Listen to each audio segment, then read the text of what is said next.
Today we're going to look at rational exponents.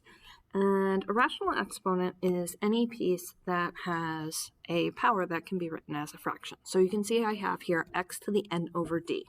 There's two different ways I can write that solution. I can say the dth root of x to the n, or the dth root of x to the n. And I know when you hear that verbally, it doesn't look any different. But you can notice on the top one how the n is inside the radical, and on the bottom one, the n is outside the radical. Now, the flexibility here of being able to do it two different ways is going to be really important when we move forward, because that flexibility we will be able to choose based on the needs on the problem and what we have. So we're going to simplify some pieces, and I can do these two different ways. I can do them with exponents, or I can do them with radicals, and I'm going to showcase both. So when I do this one, notice how 2 and 2 have the same base. So if I'm doing it with exponents, I can just add my exponents, and 1/2 plus 1/2 is 1, and so that's just 2. Boom. If I wanted to do the same problem with radicals, 2 to the 1/2 is like the square root of 2 times square root of 2, which will be square root of 4, which is 2. Again, same answer. I should get the same answer because it's the same problem, just done two different ways. Now, on this one, 2 to the 1/2 times 8 to the 1/2. These do not have the same base, at least not yet. But I could take this as 2 to the 1/2 times, I can rewrite 8 as 2 cubed to the 1/2. So I get 2 to the 1/2 times 2 to the 3/2. I can add my exponents.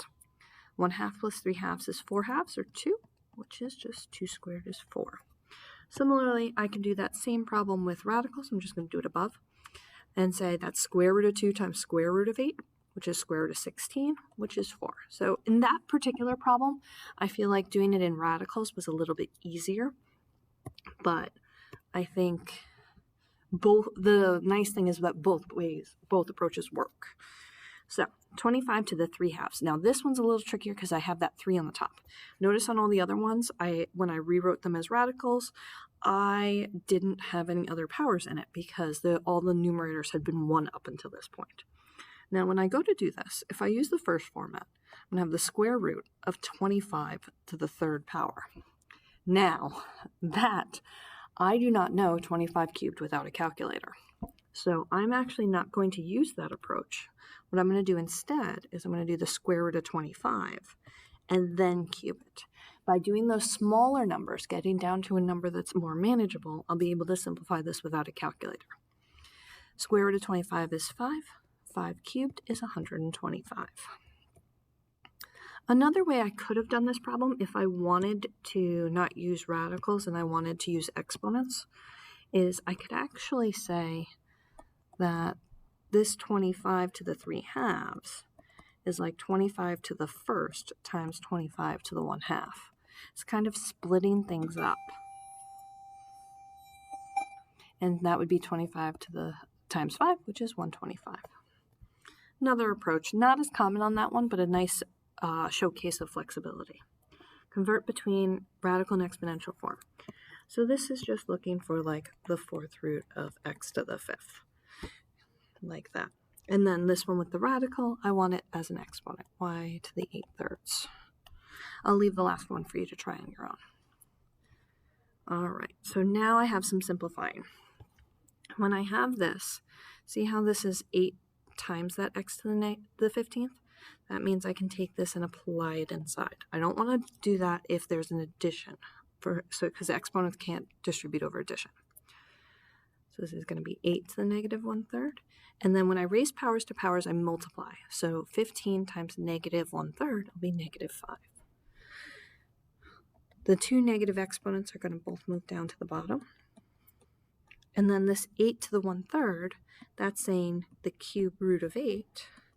And I know the cube root of 8 is 2. So this is 1 over 2x to the 5th.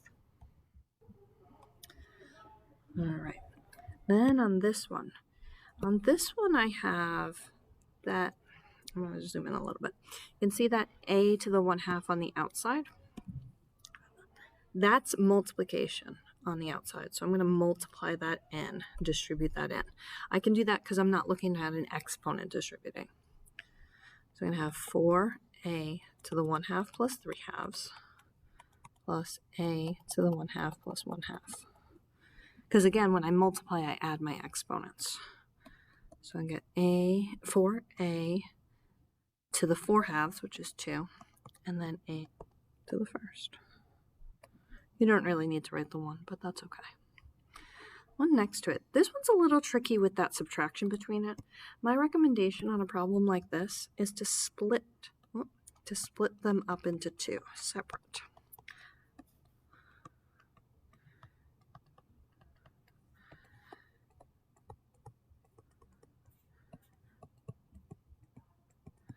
All right, so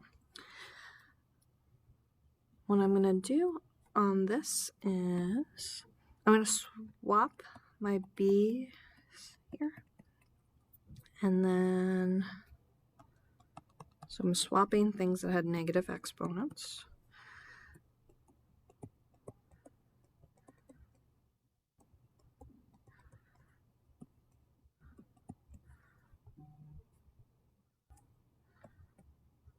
And now I'm going to simplify. 9/12 is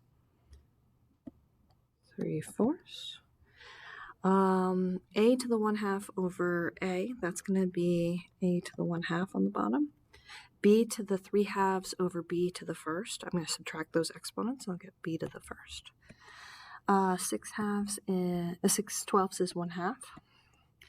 A squared over a will be an a on the top. And here I have b to the 1/2 times b to the 3/2, which will be b to the 4/2 or b squared. That's my final answer on that. All right, so on this one, I'm going to actually do something a little fancy. So I've got 27a to the negative 1 b squared. And this is all to the 4/6. And you can see that's that power over index. I can simplify 4/6 and write it as 2/3.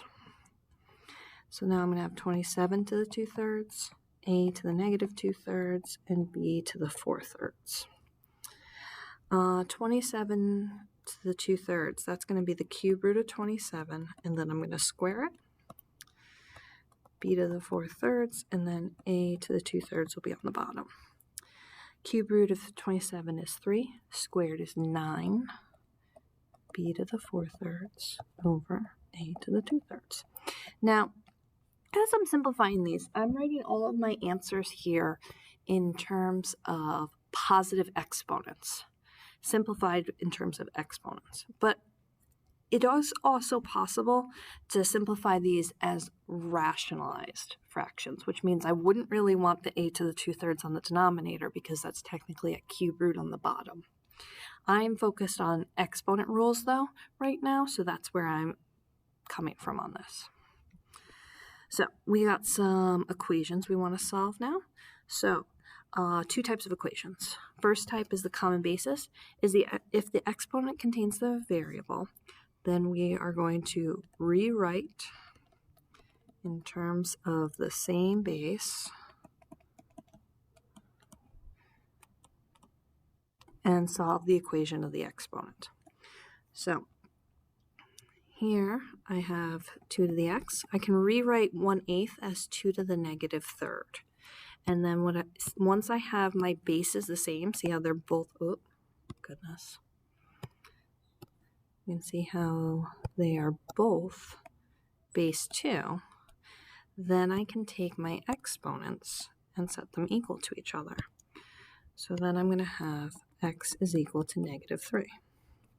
In this one, I have a 9 and a 27. So I can rewrite those both as base 3. And the square root, that's like a 1/2 exponent. And one thing to keep in mind, when I raise these powers to powers, I want to multiply, and I want to do that before I write that equation. And here, with that 2 times that x plus 1, I'm going to have to say 2x plus 2. So my bases are the same, which means I can set the exponents equal to each other.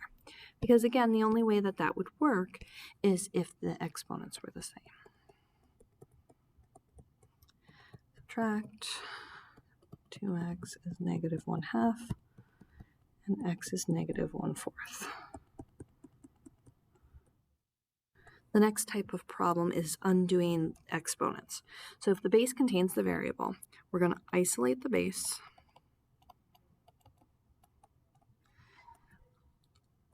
undo the exponent, and then solve the equation. So what does that mean? So I want to first see where that base is. Here, that base is x to the 3/2. The 4 is not part of the base. So my isolating step is going to divide by 4. And so I'll have x to the 3/2 is equal to 8. Now, to undo that exponent, I'm going to raise to a power, and I'm going to raise to the reciprocal.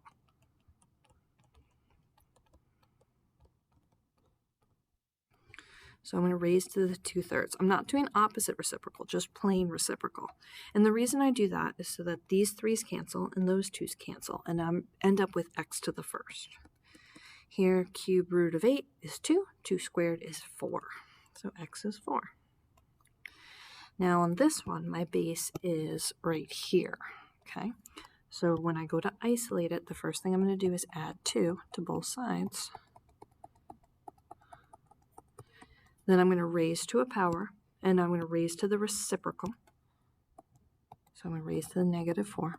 I want to just, and this is a point of reference, be careful based on what I'm raising to, because if I end up raising to something that has a 2 on the bottom, then you're taking a square root and you'd need a plus or minus. X minus 1 is equal to 1/16. So x is 1 1/16 when I add the 1 back over. So a house was bought 5 years ago for $100,000 and was just sold for $135,000. To the nearest 0.1%, what is the annual growth rate? Okay, so we want to use A equals P 1 plus R to the T. So this is our equation we're looking for. So our equation, we sold it for $135,000, was $100,000, 1 plus R, and it was 5 years ago. So which type is this? This is the type where we're going to have to undo the exponent. Okay. By identifying which type of equation it is, it's going to give you an idea of what solving steps I need to take.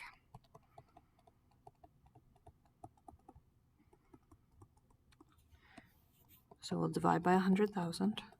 1.35 is equal to 1 plus R to the 5th. Now, this is a spot where a common mistake would be to take this 5 and distribute it in. We cannot do that because exponents don't distribute over addition. What we'll do instead is raise to that reciprocal power. So I'm going to raise both sides to the 1/5, or take the 5th root, but a lot of times it's easier to raise to the 1/5 on the calculator. So 1.062 is equal to 1 plus R. So then R is 0.062, or 6.2%. Made a good amount on their investment of a house. All right, which type is this? This is our common basis type. So I'm going to my base is going to be 3. So I've got 3 to the 4x is equal to 3 squared to the 6th. And you actually probably could have done this as base 9 as well. 3 to the 12th. My exponents are equal. 4x is 12. X is 3. And so this is an undoing exponents. So